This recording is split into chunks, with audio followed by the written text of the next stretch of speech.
The notion of being a parent is you'd like to protect your kids from everything, which you can't. And there are growing pains, not just for the kids, but for parents. Again, it's a seasonal change.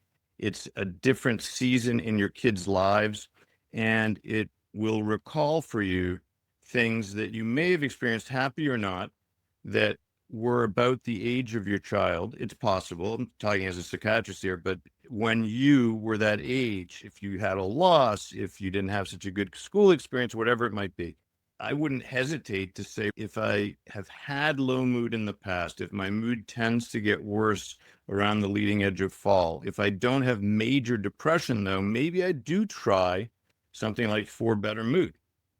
Yeah, for better mood is a great option. I know I should take it more consistently, but I take it every once in a while when I'm feeling like I'm so stressed out. I have a lot to do with work. I have a lot going on at home.